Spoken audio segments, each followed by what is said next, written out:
In a lavish mansion, a young heiress named Astrid von Oldenburg was overjoyed when a maid informed her that her cousin Iris had arrived. Overexcited, Astrid hurried down the stairs to greet her cousin, but unfortunately, the little girl tripped and landed face first on the floor. And at the very moment of that catastrophic fall, all of Astrid's memories from her previous life suddenly rushed back. Images of a noble young lady and of another person wielding a gun began to overlap. The scene shifted to her past life. Back then, she was a first-year humanities student, but she had a burning passion for firearms and the military. She was a bona fide military otaku, and her greatest joy was living alone with her hobby. Back in the present, Astrid was still stunned. A military otaku like her had suddenly become a 4-year-old girl. She looked into the mirror, unable to believe the reflection, a tiny heiress in a frilly dress. Astrid was utterly devastated and screamed in despair. Only moments ago, she had been a university student. What the hell had happened? Amid the panic, another memory flashed. She realized her name. Astrid Sophie von Oldenburg was the name of a character in the Autumn game, A Wish Under the Shooting Star, that an otaku friend had lent her in her previous life. And as someone who had completed every route in the game, Astrid understood a far more terrifying truth. She was not the protagonist of this game, but the villainess. She recalled the game's setting. This was the Prussian Empire, and the academy she was about to attend, St. Satanasia Magic Academy, was the main stage where the Crown Prince and other conquest targets appeared.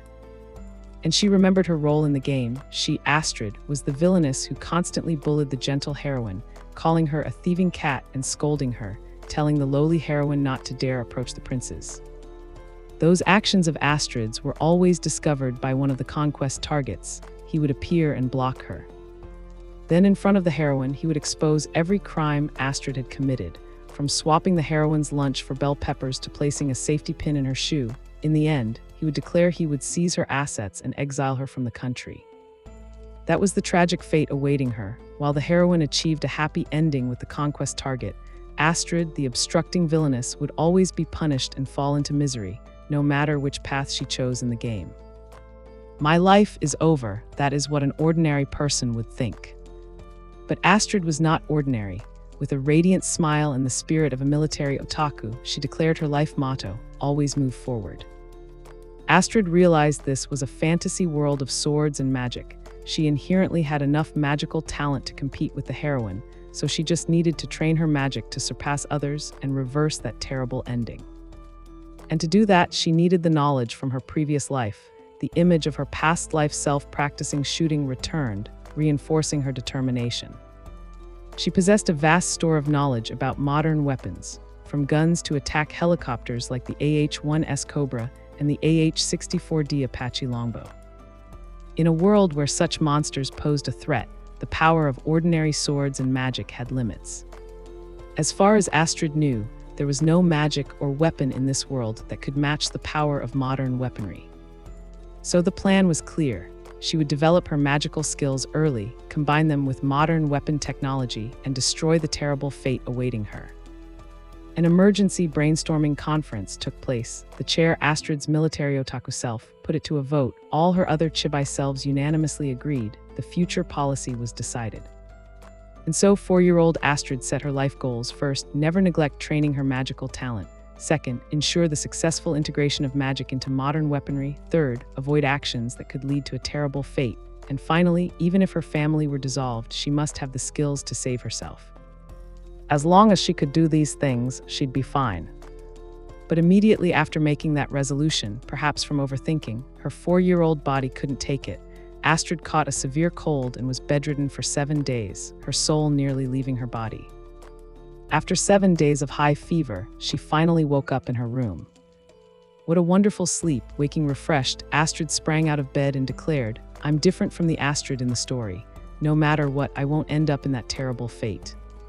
She told herself, "This is no time to sleep in. I'll start learning magic today." However, a child's body was sluggish, and she stumbled and tumbled out of bed. Undeterred, Astrid immediately ran to her father to present her plan, but in response to her excitement, he calmly said, "What are you talking about, Astrid? You can start learning magic when you enter the academy." The reply was like a bucket of cold water in Astrid's face, leaving her dumbfounded.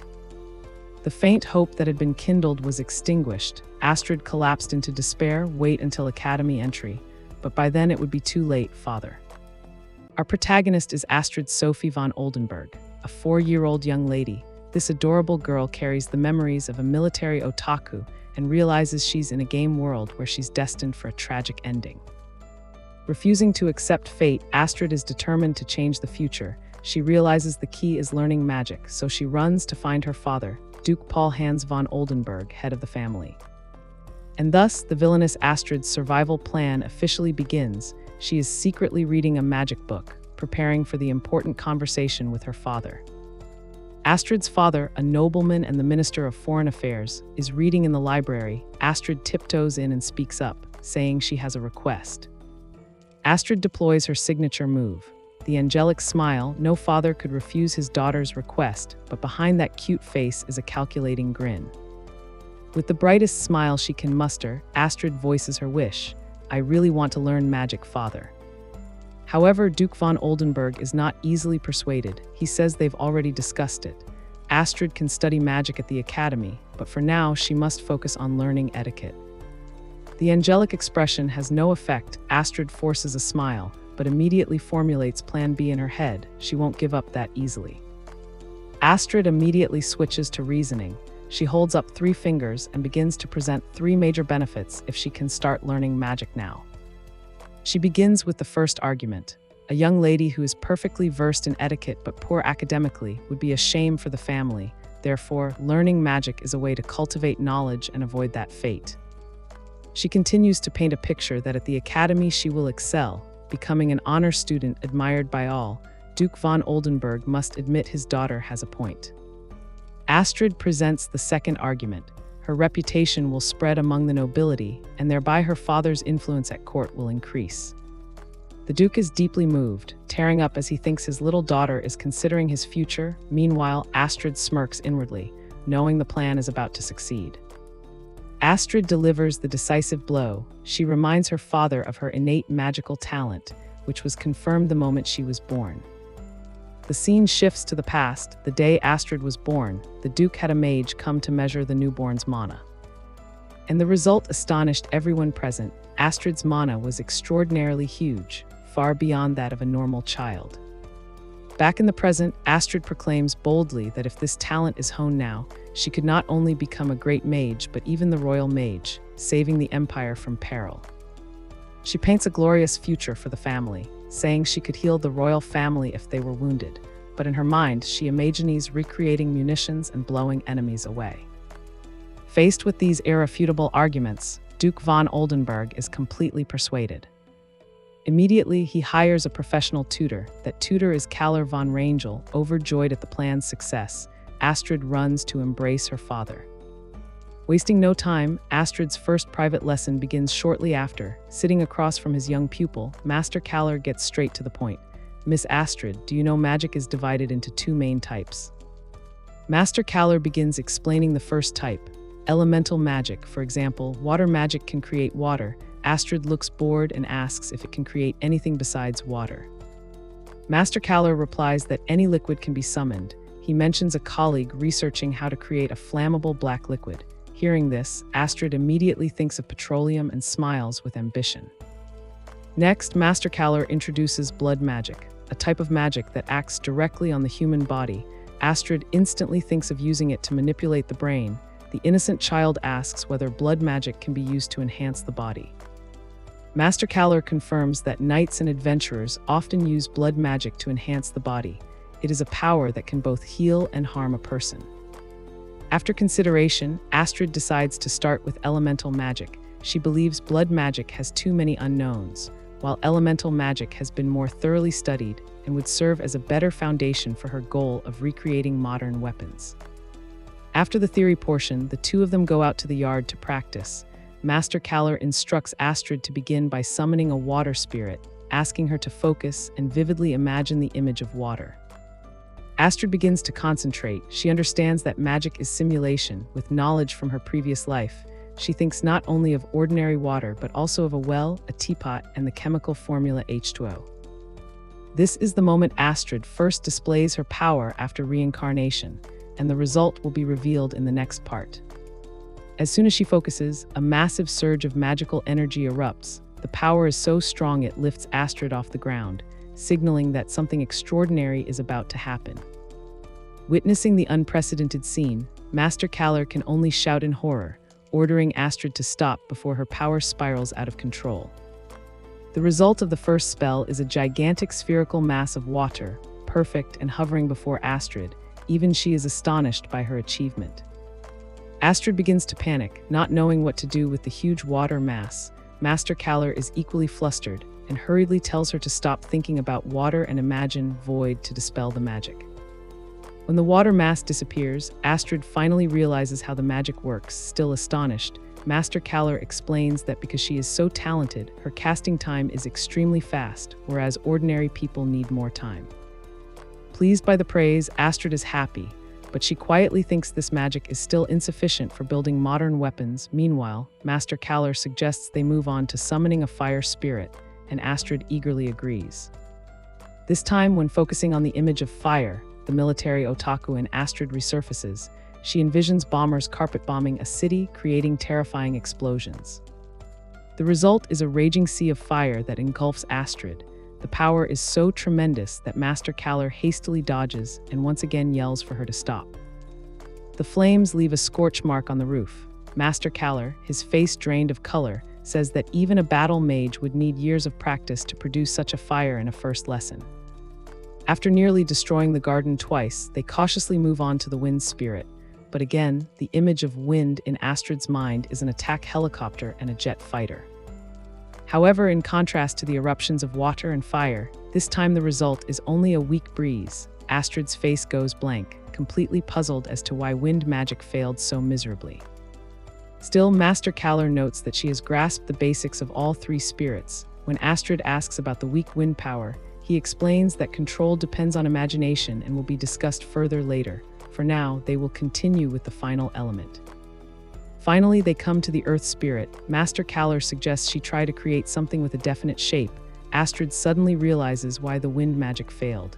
She had imagined things too complex like rockets and fighter jets, which cannot fly by wind alone. A thought sparks in Astrid's mind. If the water spirit can create petroleum, then wouldn't the earth spirit be able to produce metal? This is the key. With that idea, Astrid focuses all her mind. Immediately, an object of metal and wood rises from the ground. It is a complete shotgun. Astrid exclaims in delight she has succeeded. A shotgun, the weapon of her dreams in this world. As Astrid is absorbed in her accomplishment, a strange voice suddenly sounds. A short old man with the appearance of a garden gnome appears and introduces himself as Gnome, the one who gave her a hand. Master Kalar is astonished, for spirits almost never manifest before humans. He believes this is connected to the shotgun Astrid just created. Contrary to the teacher's amazement, Astrid panics. She fears the earth spirit has appeared to destroy her for daring to upset the world's order by creating modern weapons. But Gnome explains he saw Astrid's imagination and knew what she intended to create. Because her image was incomplete, he completed it himself to help her. Astrid realizes that memories alone can't produce perfect weapons. She needs the spirit's assistance. She places a pre-order with Gnome, asking him to help refine the weapons she will craft in the future. The earth spirit narrows his eyes and asks if she's planning to wage war on someone. To Gnome's question, Astrid slyly replies that these are merely tools to open doors and punish evildoers. She winks innocently, but in her head thinks, I won't be satisfied with non-lethal ammunition alone. This exchange closes out the turbulent first magic lesson. The first lesson ends that night. Astrid goes to sleep with a contented smile, clutching the shotgun, the first modern weapon she created. The sight horrifies her father, Duke von Oldenburg. And so Master Kalar receives a complaint letter from the Duke saying, "Do not teach my daughter such strange things." Astrid can only fold her hands in an apologetic pose to her teacher, ending a day full of upheaval. Continuing from the previous chapter, Astrid's first magic lesson began. Tutor Wolf explained magic cards, single-use items that can cast spells without imagination. Immediately, with the mindset of a military specialist, Astrid envisioned using them in combat. Battle mages would mass-produce these cards right before a fight. To start the practical session, they moved to a more spacious location, the Oldenburg farm. Master Wolf suggested they try making a magic card together. Wolf explained that the materials for making a magic card were simply paper mixed with a girl's hair and could be completed in 3 minutes. Then he asked Astrid to take the card and try to chant an elemental spell of her choice. Without hesitation, Astrid decided to use the fire element. She seemed very pleased with the choice, and the card in her hand began to emit a faint fiery glow. After the card was finished with ancient characters and black flame patterns, Wolf instructed the next step: hold the card firmly and channel mana into it. He told her she didn't need to force it, just feel it gently as if pouring a liquid from her heart. The abstract guidance left Astrid confused and awkward. Still, Astrid closed her eyes, concentrated, and tried to imagine the sensation her teacher described. Suddenly, the card in her hand burst into flames with a loud BOOF, signaling it had been activated. Flames erupted from the card, creating a spectacular sight. Astrid's eyes widened in astonishment, and then she instantly burst into delight. She realized this was a magic card, an incredibly convenient tool. Wolf continued the lesson, explaining that she could also activate a card remotely. Excited, Astrid ran to try it. She placed the card on the ground and stepped back. Master Wolf could only bow in defeat at his energetic pupil. Astrid focused on channeling mana from a distance, and the flame flared up again, leaving even her stunned. Wolf applauded, saying she had done very well. The only thing left was to increase the speed of mana transfer into the card, and with that, the lesson on magic cards was complete. Having grasped the basics, Astrid immediately got an idea. She asked Master Wolf for a few more magic cards to experiment with. He gladly agreed. Astrid concentrated on one card, imagined an explosion, and infused that magic into it. Then she placed the card on the ground, clasped her hands, and called out loudly, "Mr. Gnome, help me." Immediately, a beam of light appeared, and a tiny old gnome materialized from the vortex of energy. Master Wolf stood frozen in astonishment, speechless. Astrid quickly gave instructions to the Earth Spirit. She wanted him to create a cylindrical lead mass and then stuff the magic card inside. The gnome complied at once, rolling the card and beginning to use magic to craft it. A blinding light shone forth, signaling that the magical crafting process was complete. The final product was a strange object. Wolf bent down to ask what it was. Astrid explained with a mischievous smile that it was a 12-gauge slug bullet for hunting. She added, of course, it could also be used for hunting people. Astrid burst into delighted manic laughter. The gnome, seeing this, quietly excused himself and left. Master Wolf was so shocked he seemed to sprout cat ears. While Wolf was still bewildered, asking how the bullet should be used, Astrid immediately demonstrated. She conjured a shotgun, loaded the bullet, and chambered it with a professional clink. Before her teacher could recover, Astrid aimed the gun at a distant signboard and declared, "Let me show you how it's used." However, the gun's recoil was too strong for Astrid's small body, sending her flying backward and leaving her shoulders and arms aching. Master Wolf, seeing this, panicked and cried out, worried for his pupil. But contrary to his worry, Astrid sprang up, exhilarated. She cheered because the experiment had succeeded. She had proven that even a small amount of mana could produce tremendous firepower. The only remaining issue was how to deal with the recoil. Wolf, still reeling, had to admit that the magic's power was terrifyingly immense. Astrid agreed, but also acknowledged that with her current body, she couldn't use it effectively on her own. And so the girl turned to Master Wolf with sparkling eyes and begged, "Master Wolf, please teach me blood magic." Wolf was a little surprised, confirmed it was indeed his specialty, but didn't fail to warn her about the risks of using it. Astrid insisted that once she mastered blood magic, she would be able to withstand a gun's recoil. Hearing her clear goal, Wolf agreed to teach her. Astrid was lost in thoughts of being free to shoot to her heart's content. The lesson on blood magic began. Wolf explained they would start with enhancing physical strength. Essentially, it's similar to elemental magic. It all begins with imagination. He picked up a stone and warned her not to imagine the impossible, because if you push the body too hard with magic, the user will suffer a recoil. Astrid listened intently, taking note of the danger. Wolf continued, explaining that instead of channeling mana into a card, this time she would let mana circulate within her own body. He instructed her to imagine mana flowing through her and strength pooling in her palms. To demonstrate, Wolf tossed the stone and caught it, and in an instant he crushed it to dust in his hand. Astrid's eyes widened in astonishment at this display of body-enhancing power. Master Wolf asked if she wanted to try strengthening her arms. Astrid, thinking she might gain athlete-like strength, couldn't hide her excitement and was about to agree. However, Wolf suggested a different exercise. Instead of increasing arm strength, she should try it on her legs. That way she could clearly feel the effect of blood magic by improved running speed. Astrid agreed immediately and began to focus. She could feel mana flooding her lower body, causing her legs to glow. After finishing, Astrid confidently declared that with this power she could win an Olympic gold medal. To test it, Wolf pointed to a fence far away and told her to try running to it. Wolf reminded her once more not to imagine feats impossible for a normal body. He signaled for her to begin. At his command, Astrid shot off like an arrow. Even she was stunned by her own speed. Her body felt weightless, as if hovering. The fence that had been far away suddenly loomed right before her, forcing her to leap to avoid a collision. After landing and sliding a long way, the girl turned back and cheerfully asked her teacher, "Master, I did it right." Wolf hurried over in a panic, fearing the magic had caused recoil, and began to question her. Although Astrid insisted she was perfectly fine, he insisted on checking to be sure. He carefully examined Astrid's mana flow but found no signs of abnormality. He could only sigh, muttering with a resigned look that he should have anticipated the little mistress's extraordinary strength. Meanwhile, Astrid remained puzzled, not understanding what she had done wrong. After a thorough check, Wolf confirmed that Astrid's body and mana were fine. He knelt and gently reminded her that blood magic is a double-edged sword. It can be poison or medicine, so she must be extremely careful. Astrid mumbled an apology.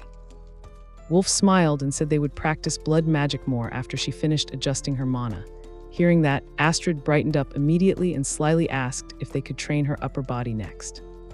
She blinked eagerly, asking if they could do it right away, but Wolf firmly refused. He explained that if she made a mistake before her mana was regulated, her body could be torn apart. Astrid was disappointed that her angelic smile hadn't worked. Wolf emphasized the importance of proceeding slowly and steadily. They would try again after adjusting her mana with elemental magic. Astrid obediently agreed. The scene shifted to Astrid's mana regulation training. Under Wolf's supervision, she practiced with cards and various magical potions. After some time, they returned to the Oldenburg farm. Wolf noticed Astrid had somewhat adjusted her mana. He announced the next step, to find the amount of mana she could use safely. Wolf said he was ready to monitor her whole body. He gave the command, "Summon the water sprite and create the largest water sphere you can." Astrid began to perform. The water sphere grew larger and larger, but the girl remained very calm. Wolf's expression gradually shifted from composed to utter astonishment as he realized she could still continue. He muttered, "Wait, she can still keep going." The result was a gigantic mass of water, like a small lake, created right on the farm. Faced with this extraordinary sight, Astrid calmly asked her teacher if she should continue. Wolf, panic on his face, hurriedly ordered her to stop, saying that any more would affect the surrounding environment, and he took responsibility for dealing with the water mass. After handling it, Wolf announced that, for now, the amount of mana she had just used could be considered a safe level to wield. Even so, he couldn't help but emphasize in a loaded tone, although it's still an extremely considerable amount of mana. Astrid naively asked whether she had mastered mana control. Master Wolf shook his head, explaining that it's a skill that must be trained for many years before it becomes ingrained in the body. However, he reassured her that she had grasped the basics and could freely use elementary spells. Hearing this, Astrid was overjoyed and was lifted up in celebration by Master Wolf. As soon as she arrived home, the girl ran to her father, the Duke von Oldenburg. With an angelic smile and sparkling eyes, she asked for permission to use magic inside the house. The Duke flatly refused. Astrid hastily said that Master Wolf had given permission, but her father sternly dismissed it. He argued that she had been studying magic for less than a week and could not use it unsupervised by an expert. When the Duke said he was doing it out of concern for her, Astrid changed tactics. She suddenly dropped to her knees and begged for permission to use magic, saying it would prevent her from bringing shame on the family and could even raise her father's standing at court. Her unexpected action left the Duke extremely flustered. He stammered that no meant no, yet Astrid persisted, still prostrate on the ground. At that moment, Astrid's mother, Lady Louise Elizabeth von Oldenburg, entered. Seeing an ally appear, Astrid immediately ran to her mother, sniffling as she reported that her father wouldn't let her use magic even though Master Wolf had approved. Lady Louise calmly looked at her husband and said, "Oh, is that so?" The Duke began to sweat profusely and tried to explain. The Duke tried to argue that magic was too dangerous for a child to use alone, but Lady Louise calmly cut him off. She cleverly pointed out that if the very expert he hired said it was permitted, then it couldn't be that dangerous. Moreover, if it was truly for Astrid's benefit, he shouldn't obstruct her development. Completely out of arguments, the Duke played his last card, turning to his wife. "Are you not worried about her, if something happens?" Meanwhile, Astrid secretly gave a thumbs up from behind, admiring her mother's perfectly timed support. Seizing the opportunity, Astrid piled on the persuasion. She assured her father she would only use basic spells and practice daily to control her mana. Yet in her head she was already thinking about stuffing an explosion spell into a magic card and firing it. Faced with his daughter's pleading and his wife's pressure, the Duke sighed and relented. "All right, you have my permission." However, he also laid down conditions. He said other tutors had complained that Astrid talked only about magic, so she must not let her magical studies interfere with other subjects like etiquette. Astrid happily promised to do her best. The Duke then added another condition. If she broke anything in the house or did anything dangerous, he would immediately withdraw his permission. The girl gave a mischievous military-style salute and responded loudly, "Understood." The plan was a complete success. Astrid danced with joy while her parents looked at each other in bewilderment. She thought to herself, "Now that I have father's permission, I'll start developing modern weapons. Just wait, you wretched fate, I'll smash you to pieces." Both parents had been completely fooled. Astrid's face was full of delight, a tiny, adorable young lady.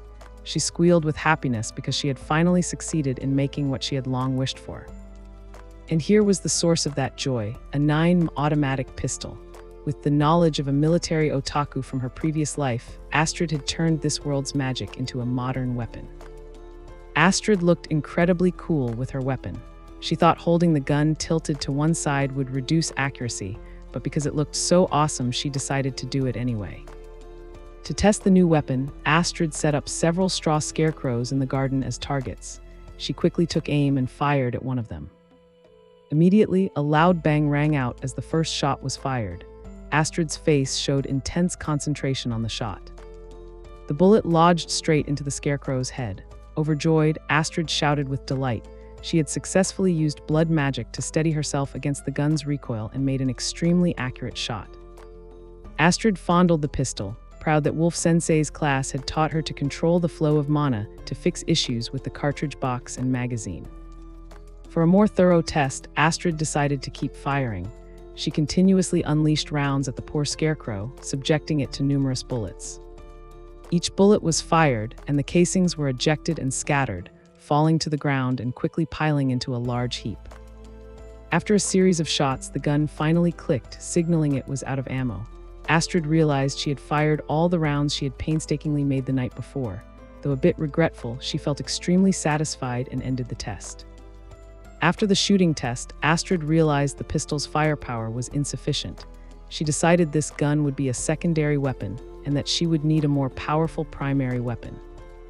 And the main weapon this military otaku girl had in mind was none other than an automatic rifle. Her face lit up with extreme joy at the thought. In Astrid's mind, memories returned of a time she went shooting in Guam in her previous life, where she learned how to disassemble and assemble a rifle. Back in the present, she sat down and summoned a special friend. "Gnome Uncle, help me." Instantly, there was a thud and a brand new automatic rifle was formed and appeared from the ground. Astrid was astonished and delighted. At that moment, a voice called out, "Hey, child." Astrid paid it little mind. She was lost in joy holding the new weapon, exclaiming that her firepower had once again been boosted. The one who had appeared was Uncle Gnome, a dwarf with a white beard and a red hat. Astrid cheerfully greeted him and asked if he could tune the rifle for her. She thought to herself that this gnome uncle was not only kind but also very cute. Seeing the two guns in Astrid's hands, Uncle Gnome looked worried. He seriously asked what she intended to do with these deadly weapons and whether she planned to start a war. Astrid responded with an equally serious expression.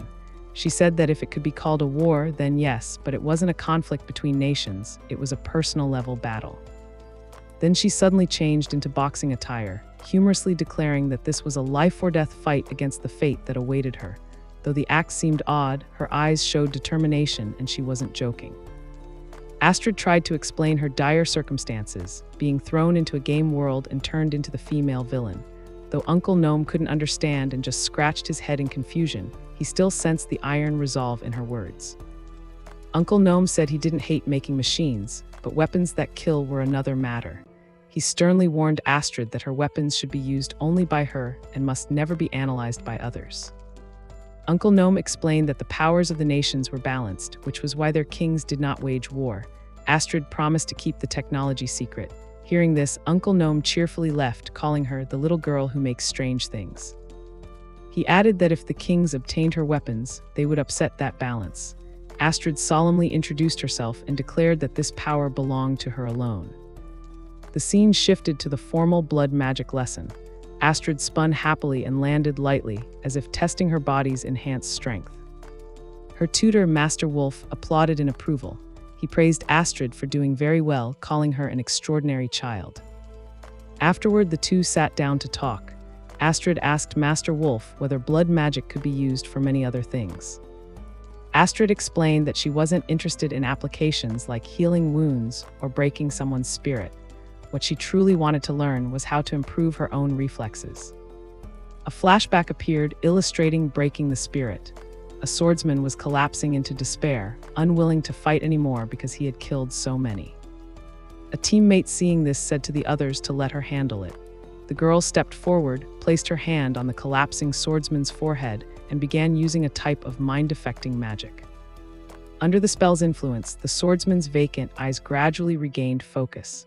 The girl announced that his mental state had returned to normal. This was an example of blood magic's mind manipulation, a use Astrid had no interest in. Once his mind was restored, the swordsman surged with fighting spirit again, shouting that he would annihilate all enemies. This was proof of blood magic's terrifying power. At the end of the flashback, Astrid muttered that this magic was used to combat post-traumatic stress disorder, PTSD. Otherwise, no one could stay mentally stable after killing so many. Back in class, Master Wolf admitted blood magic did have such applications, but that knowledge was taught at the academy. Astrid then earnestly begged him, leaving him a bit flustered but understanding her determination. Finally, Master Wolf agreed.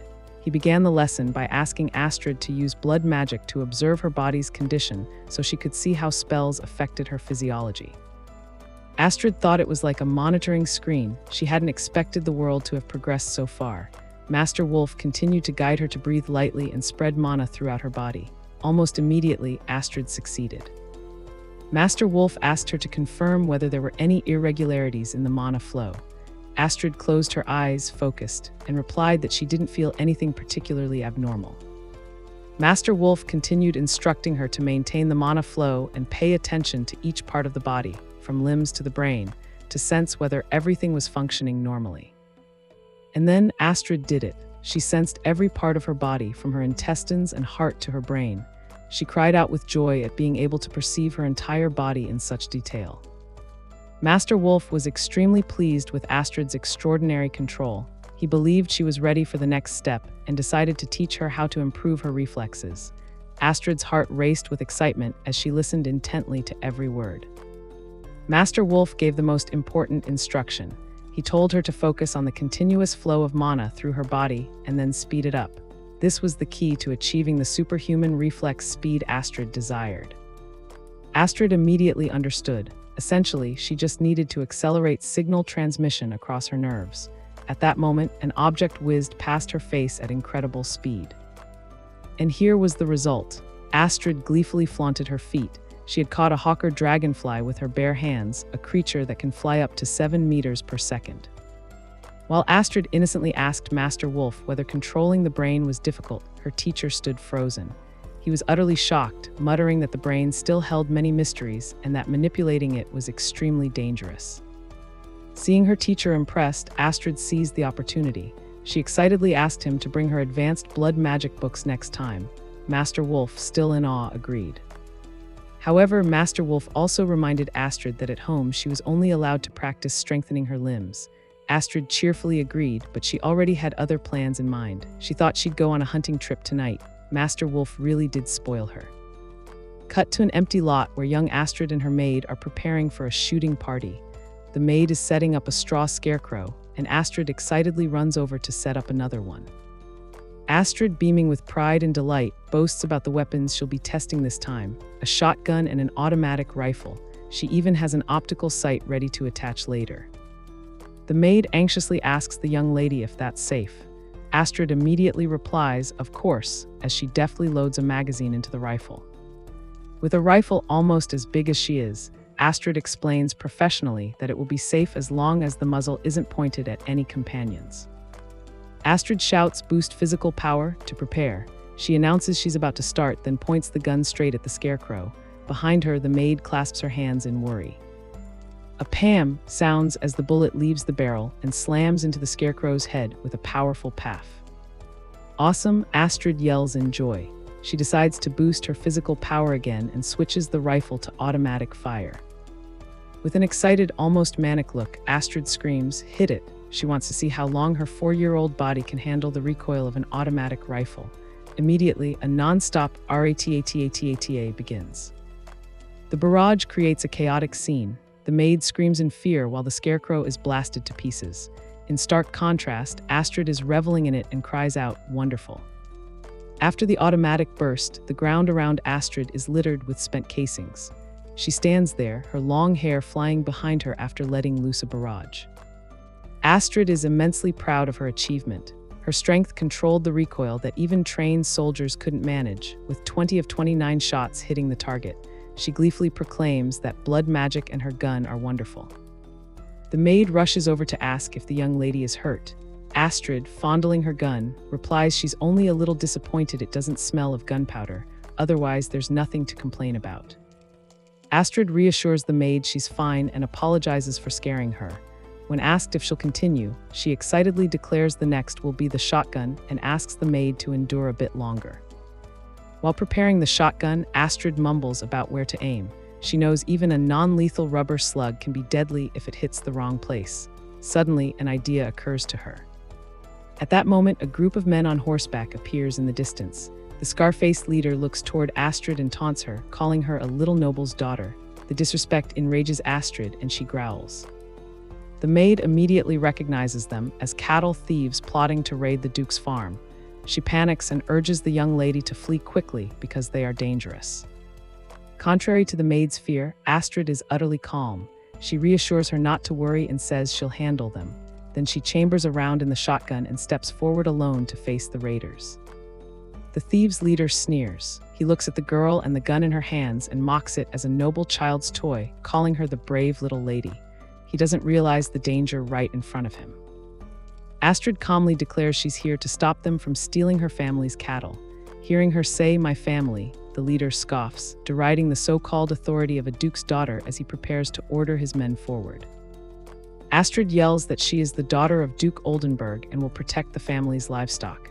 Hearing this, the thieves' leader comes up with an even worse idea. Kidnapping the duke's daughter would fetch more money than stealing a few cattle. One of them draws a knife and threatens the girl, demanding she come with them or taste pain. Astrid simply snorts coldly, showing no fear. With a sharp glare, Astrid flipped the threat back at them, saying she would show them another kind of pain if they didn't get out of her sight.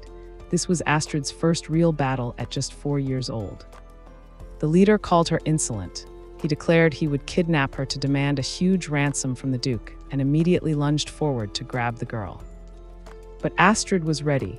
With a determined look, she announced she'd deal with them and aimed the shotgun straight ahead. The showdown between the little villain and the cattle thieves officially began. A sharp smack rang out. Astrid pulled the trigger, firing straight into the charging leader. He only managed a pained "us" as the shot tore through him. Seeing their boss go down, the others shouted in shock and rage. They drew their weapons in unison and rushed at Astrid to avenge him. Facing multiple attackers at once, Astrid stood unflinching. She snorted, took a deep breath, and activated her magic, increased neural transmission speed. A thief with a mustache closed in and swung his knife at Astrid, aiming a killing blow at the girl. Thanks to the enhanced magic, Astrid's speed exceeded that of ordinary people. She easily dodged the blade at the last moment, leaving the thief stunned as his knife sliced the air. Immediately after dodging, Astrid gave her opponent no second chance. She spun and shot another man trying to flee. 2 down, she announced coldly. Irritated, Astrid wondered why they attacked so recklessly when their goal was to kidnap her for profit. Not letting emotion interfere, she shot one more man at close range. Another thief, enraged at his comrades being taken down, roared that there would be no mercy this time and charged to kill the girl. Astrid remained calm, standing ready.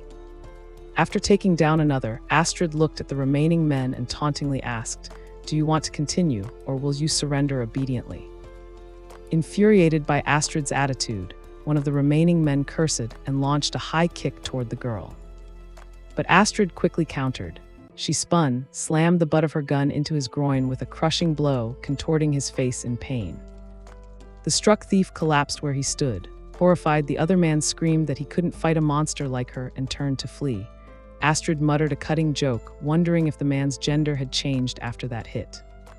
Seeing the last man trying to escape, Astrid smiled mockingly. "Leaving your friends behind? Pathetic," she said, raising her gun and aiming at him. A final blam sounded as the bullet struck the fleeing thief. The shotgun's heavy recoil also threw Astrid's small body backward. As if completing a game level, a victory tune rang in Astrid's head. The entire gang had been defeated.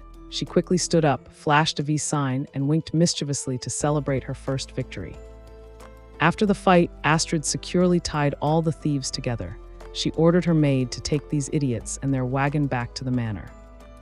When the wagon arrived at the manor, a man dressed as a butler hurried out. He was Erhard von Eichenbach, a knight of the Oldenburg household. He couldn't believe his ears when he heard the young lady had captured the cattle thieves. From the wagon, Astrid cheerfully waved at him. Erhard, astonished, asked if the young lady truly had done it. Astrid proudly pointed at herself and confirmed she had accomplished it with magic. Erhard couldn't help but admire the young lady's maturity and magical power, that she could single-handedly defeat 5 armed men. Meanwhile, Astrid jumped off the wagon, privately pleased that her magic was finally special. Suddenly, an angry voice shouted, "Astrid!" It was her father, Duke Oldenburg, and he did not look at all pleased. The Duke angrily scolds his daughter for worrying him by returning late, and now real danger has occurred. He declares he will impose a stricter curfew. Hearing this, Astrid panics. Her rosy shooting life is threatened. After scolding her, the father softens, kneels, and asks if his daughter is afraid. Astrid innocently replies no, because she was busy fighting. The Duke only sighs, gazes into the distance, and says any man who marries his daughter will have a hard time. Astrid immediately brushes it off, saying her father is worrying too early. The scene shifts to Astrid's study. Despite carrying the brain of a university student from a previous life, the theory of magic in this new world is still too difficult for her. She struggles with a book titled Notes on Controlling Mana in Objects. After wringing her hands for a while, Astrid's frustration peaks. She yells out, "I get it, I don't understand any of this." Her dream is to sit atop a pile of books, humming as she comprehends all the world's mysteries. But to achieve that, she must first conquer the challenge before her, the thing giving her a headache. The scene cuts to a flashback showing why Astrid struggles with the book. She went to her teacher, Wolf Sensei, and asked about controlling the flow of mana inside an object. Astrid explains her problem with a diagram.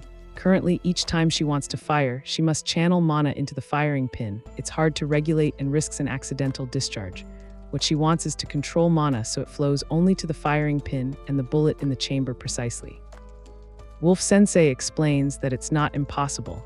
Since Astrid can control mana flow within her body using blood magic, in principle she could do the same with an object. Astrid quickly realizes her teacher said that, meaning the technique has never actually been performed. Wolf Sensei confirms he only read in an essay that someone with a certain amount of mana could control a certain amount of mana that had been transferred into an object. However, Wolf Sensei points out a major problem. There's a huge difference between the mana one possesses and the mana one can control, at a ratio of 1:500. A person with 100 mana points can only control 0.2 points when it's transferred into an object. Astrid is astonished by this enormous disparity. After hearing the explanation, Astrid finally understands why the technique is impractical and not widely used. Despite those difficulties, Astrid is undeterred. She eagerly asks Wolf Sensei to lend her the essay. Her teacher hesitates, saying it might be too difficult for a child like her. The flashback ends with Astrid pleading with her teacher at all costs. She clings to his sleeve and begs because she truly wants to control mana no matter what. Eventually, Wolf Sensei lends her the journal, the very book she is reading now. Back in the present, Astrid realizes it's truly difficult. She mutters that with a 1:500 ratio, there's no way forward, and revering the research result is nearly impossible. Her eyes stop on a passage about orichalcum. An important detail is revealed. Orichalcum is often used as a mana insulator. It cannot be fabricated by magic, and one cannot alter it by channeling mana through it. From the information on orichalcum, Astrid has a breakthrough idea. Perhaps there's another metal not yet studied that can conduct and control mana better. She gleefully thinks she may be on the verge of a century-making discovery. She realizes the crux of the matter. Conductivity and controllability of mana are not constants, but depend on the material into which mana is channeled. At that moment, there's a knock at the door, and the head maid enters carrying a pot of lemongrass herbal tea for the young lady. Astrid cheerfully thanks her and asks for more biscuits. She thinks the household servants are very kind and considerate, though sometimes strict. The maid teases that eating biscuits before bed will make her fat. The head maid suddenly comments that the young lady has changed a lot. She says that previously the master and mistress used to complain that Astrid had become less obedient. Astrid is surprised to hear this. The maid explains further that before, Astrid was a well-behaved child who always obeyed her parents and caused no trouble. But then, suddenly, the girl demanded to learn magic. And the climax was when she suddenly went to apprehend the cattle thieves. Hearing that, Astrid spat out her tea in shock. She realized her plan to be an obedient Astrid in her game was going seriously off track. Desperate, Astrid asked the maid if there was any way to make her parents happier. The maid suggested that perhaps the young lady shouldn't be so absorbed in magic lessons to the point of neglecting the master and mistress. Those two words, "you're right," fell like a hammer, and Astrid buried her face on the desk. Astrid sank into thought. She realized her parents always treated her well and tried to give her the best memories. Yet, looking at her daily schedule chart, she saw she had become completely consumed by her own hobbies, from reading and learning magic to crafting weapons, entirely ignoring her parents' care and calls. This truth struck Astrid like a blow. She panicked and yelled, "No!" She realized she had been so focused on herself that she couldn't even remember the last time she had a real conversation with them. A new fear of a bad ending, not as the game's villainess, but as a daughter, began to overwhelm her. Astrid realized a horrifying fact. If things continued this way, she would suffer a bad ending as the Duke's daughter even before getting a bad ending as the game's villainess.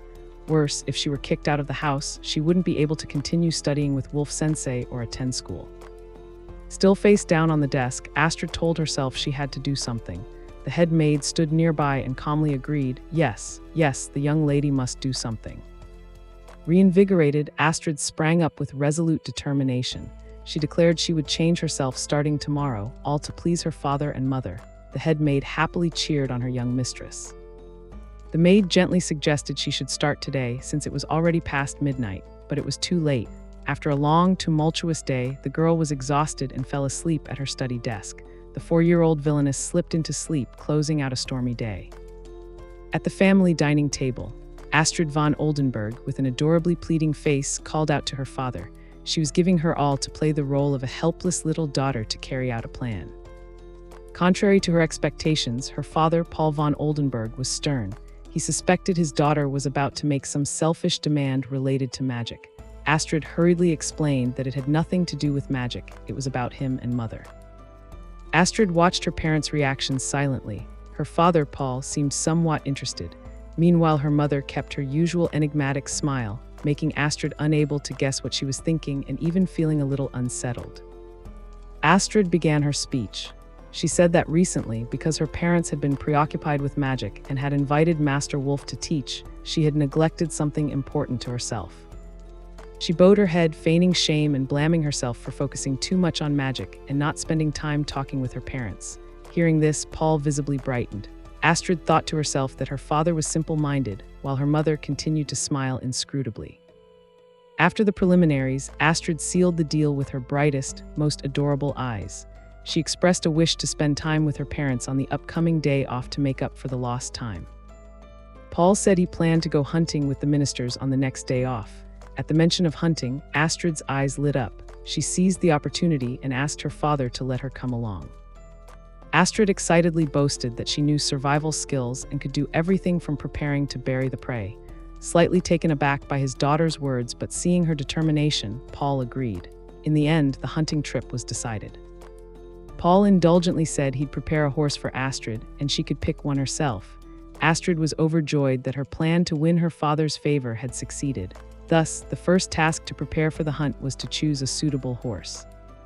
The scene shifted to the Oldenburg stables. Paul led out a pony and told his daughter it would be easy to ride.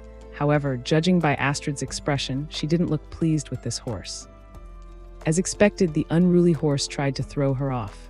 While Astrid struggled to keep her balance outside, her father Paul cheerfully shouted encouragement, urging his daughter to try to tame it. The horse grew more aggressive, rearing and trying to fling her off. Forced into a corner, Astrid decided to use her trump card. She resolved to use blood magic on the horse. Seeing his daughter about to use mana, Paul panicked and shouted that the horse might be startled because it wasn't used to mana.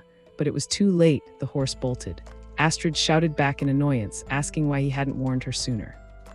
Provoked, Astrid decided to go all out. She declared she'd show the horse that her magic was stronger than its rebellion. Blood magic activated, and a crimson aura enveloped her. The horse was astonished. It couldn't understand why this girl hadn't been thrown off. Still, bearing the pride of a lead horse, it refused to yield. The struggle between rider and horse continued. The horse was determined to throw the kid off, while Astrid was no pushover and braced herself to hold on. In the end, victory went to Astrid. She joyfully cheered, sitting atop the horse that had been completely subdued and was now lying flat on the ground. Witnessing his daughter's display of strength, Paul was astonished and applauded. He praised Astrid for doing well. She triumphantly translated that the horse had to acknowledge her talent and privately thought the contest had been fantastic. After taming the horse, Paul proudly declared that it now belonged entirely to Astrid. He affectionately told her to give her new companion a name. Astrid looked up, feigning deep thought. And the name Astrid came up with couldn't have been simpler, Horsey. Paul was slightly surprised by the name, but the horse itself seemed quite pleased. Father and daughter walked back hand in hand. Astrid happily said she was looking forward to the hunt, and Paul was proud that it was a chance to show off his beloved daughter to the ministers. The plan to avoid a bad end had made a small step forward. The Duke's favor increased by 10. Astrid resolved inwardly that she would continue to win her father's favor this way to avoid being driven out of the ducal household. To prepare for the hunt, Astrid was equipped with a hunting rifle. She seemed a bit startled by the weapon. And then the day of the hunt arrived. Astrid, in her angel mode to accompany her father, waved cheerfully. She asked her father if they had reached the hunting grounds yet. The party began to set off. However, just 30 minutes later, she couldn't endure it any longer. Astrid, exhausted on horseback, complained that her derriere hurt and begged her father to let her ride in the carriage. Paul smiled and agreed at once. He even praised his daughter for enduring 30 minutes. Astrid was surprised to realize that this display of weakness seemed to unintentionally earn her extra points in her doting father's eyes. With her father's permission, Astrid was moved into the family's luxurious, spacious carriage. Once settled on the carriage's soft cushioned seat, Astrid breathed a sigh of relief. Seeing this, her mother, who was knitting beside her, gently asked why her daughter had decided to go hunting with Paul. Astrid began to explain her reasons. She honestly said that recently there hadn't been much time to talk with her parents, and she felt that shouldn't continue. Astrid continued that she tended to get absorbed in things, so she thought it would be better to spend time with the family. Even so, her mother's smile remained inscrutable, leaving Astrid unable to guess what she was thinking. Her mother kindly said that Astrid truly was a thoughtful child, even though caring for children is a parent's responsibility. She added that she was glad Astrid seemed like she would grow into a well-behaved child. Hearing her mother's praise, Astrid beamed and thought to herself that she also needed to raise her mother's favor. But then her mother unexpectedly asked a killer question. "But did you really come to try that thing on your back?" The sudden question made Astrid jump and cough up her spit. Her mother went on to say she'd heard from the servants that it was a magic device that made a loud noise, and that once Astrid had used it to catch a gang of cattle thieves. Astrid could only hang her head, sweating profusely. Cornered, Astrid quickly picked up the gun and covered up, saying it was really just a noise-making tool. But her mother was sharper. She pointed at the barrel and asked if something flew out of that hole, and said the servants had been told by Astrid not to go near it because it was dangerous. Astrid panicked. Damn it, her mother had noticed everything long ago. Unable to deny it, Astrid resorted to a last-ditch move. She bowed deeply and apologized, saying she had promised the gnome uncle about it and couldn't tell her mother. Her mother smiled perceptively and inferred that it must be something so dangerous that a spirit had warned about it. Rather than interrogate her, she gently told her daughter to use it carefully, because if she were injured, she couldn't continue studying magic. Astrid, feeling as if a burden had been lifted, obediently replied in a mechanical way. After issuing the warning, her mother changed the subject and advised her daughter to enjoy the hunt. She subtly revealed that Paul was really just trying to look cool in front of his daughter. This was an important hint for Astrid's plan. Her mother went on to give a tip. Her father was very proud of his hunting skills, so simply praising him for that would make him happy. Astrid realized this was a safe way to earn her father's favor. Then her mother said something that stunned Astrid. "No matter how odd you are, we would never abandon you, so don't worry."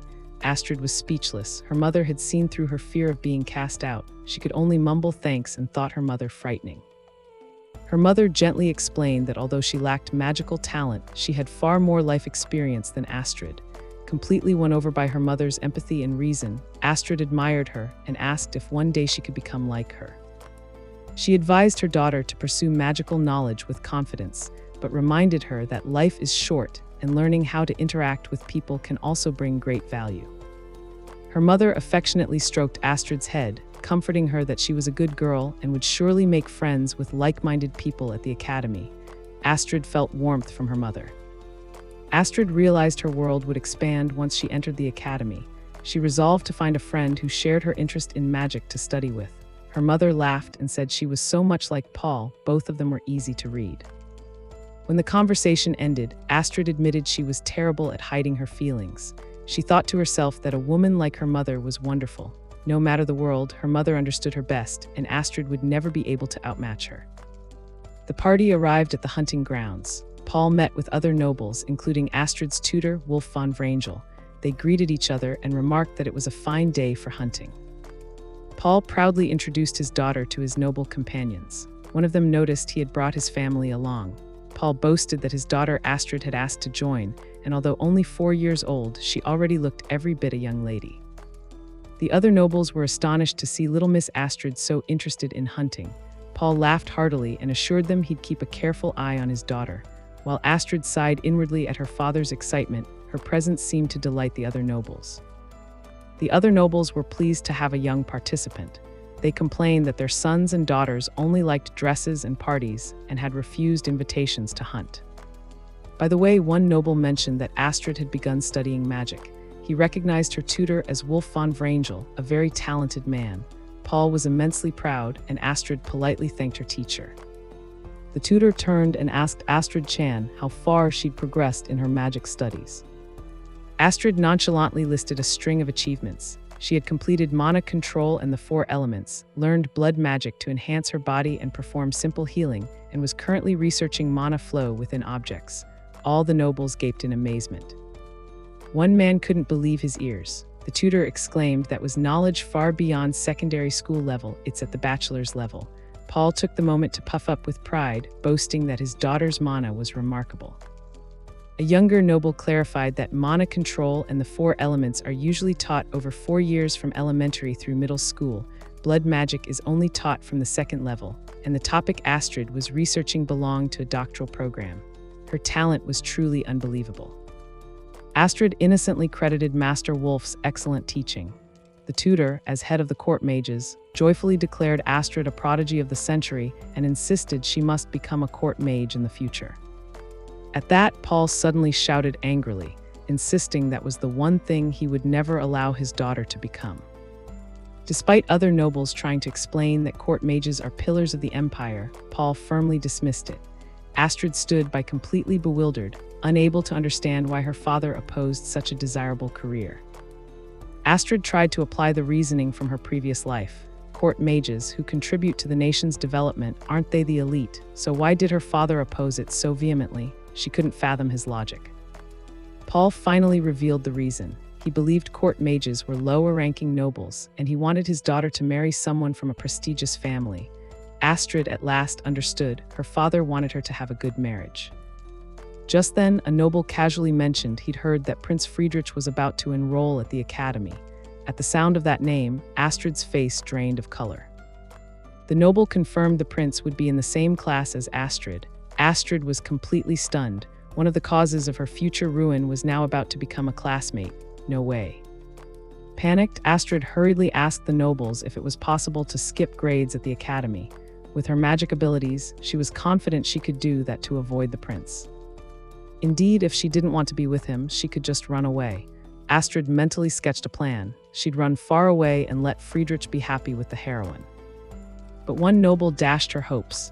He said they couldn't allow her to do that because it was an opportunity to be in the same cohort as the prince. Refusing would affect the pride of the other nobles. Then Paul, the respectable father, offered a suggestion worse than any other. He hinted that his daughter should try to win the prince's heart. Astrid was dumbstruck, unable to believe what she had just heard. Paul continued pushing his daughter toward disaster. He proudly said that with ducal lineage and magical talent, Astrid could certainly conquer the prince.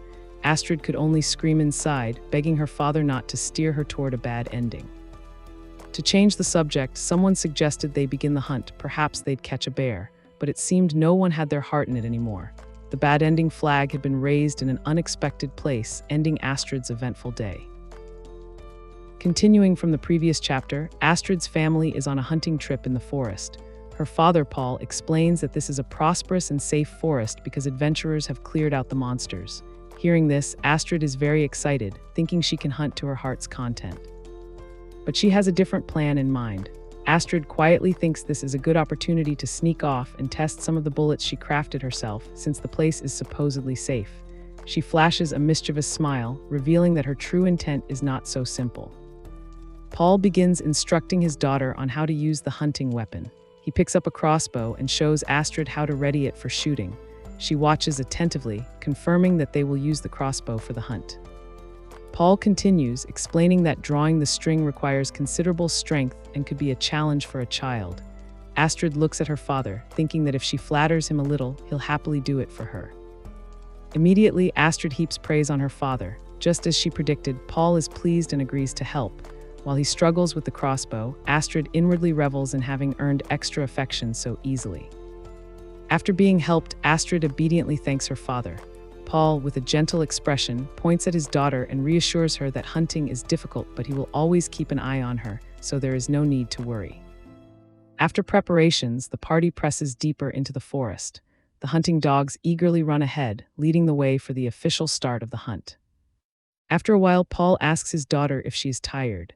Astrid confidently replies that she is fine, because she used blood magic to enhance the endurance of her legs, allowing a 4-year-old like her to walk for hours without rest.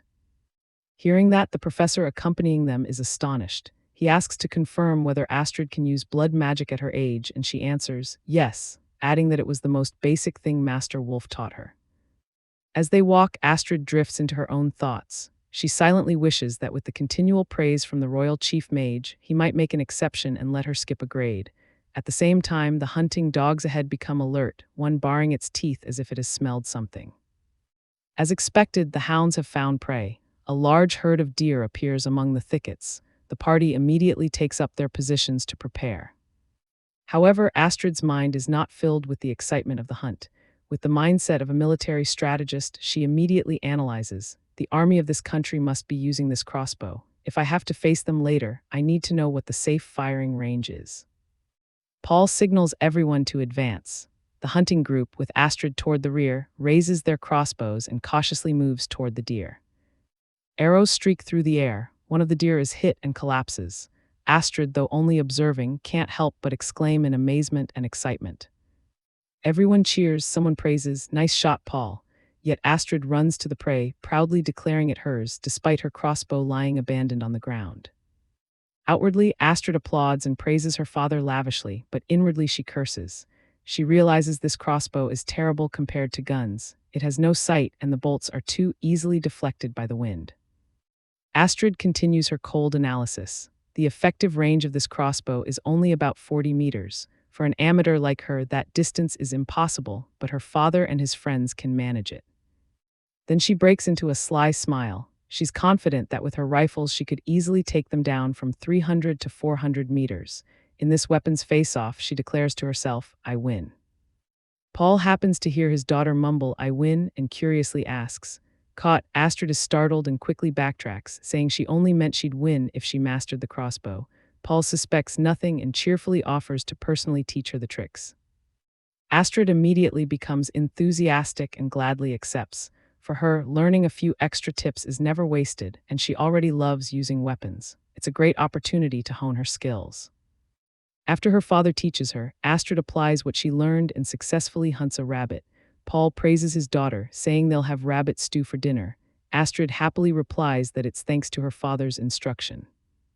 The cheerful mood didn't last long before one of the attendants shouted from a distance, informing Paul that they'd just spotted another herd of deer on that side.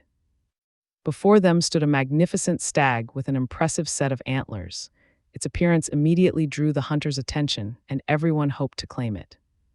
Noticing that her father and the others were fully focused on the new prey and no longer watching her, Astrid knew her chance had come.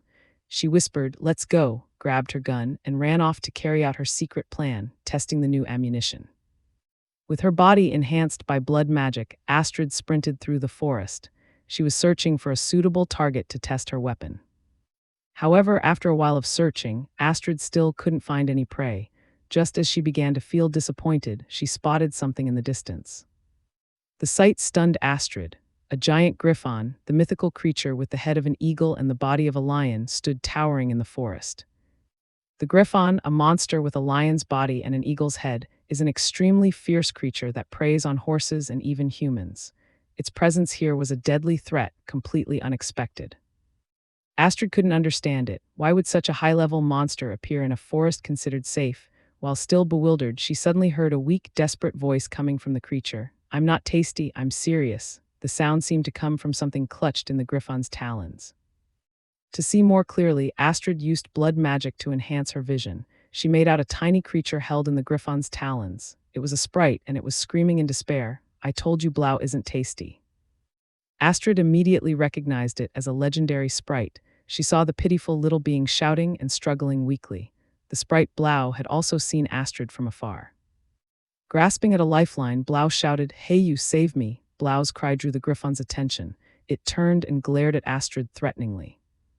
Astrid cursed inwardly, "Damn, it's noticed me." But the danger didn't frighten her. Instead, it stirred her fighting instinct. Astrid activated blood magic to strengthen her body, raised her gun, and declared, "All right, then I'll have to deal with it." Provoked by the tiny prey, the griffon lunged angrily at Astrid, extending its razor-sharp talons. Facing the mythical monster, Astrid not only showed no fear but broke into an excited grin. This was the opportunity she'd been waiting for. "You're the perfect test subject," she shouted and pulled the trigger. The shot from her shotgun, a weapon unfamiliar to this world, struck the griffon.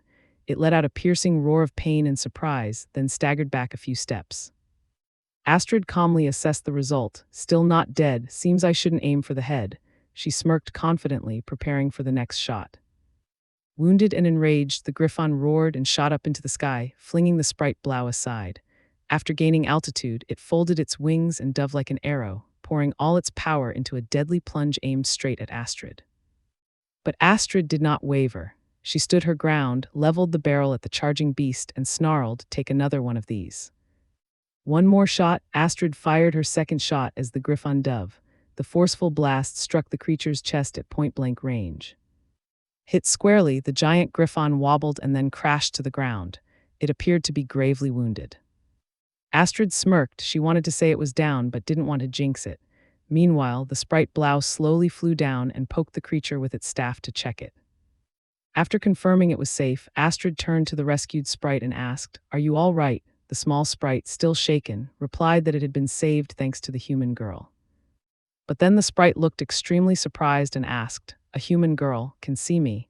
It seemed that a human being able to see a sprite was very rare.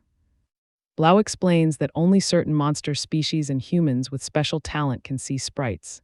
Astrid is surprised because, for her, seeing Blau is perfectly clear. Once safe, Astrid introduces her full name as Astrid Sophie von Oldenburg and asks the sprite's name. The little being happily replies that her name is Blau and that she is very grateful to Astrid for saving her life.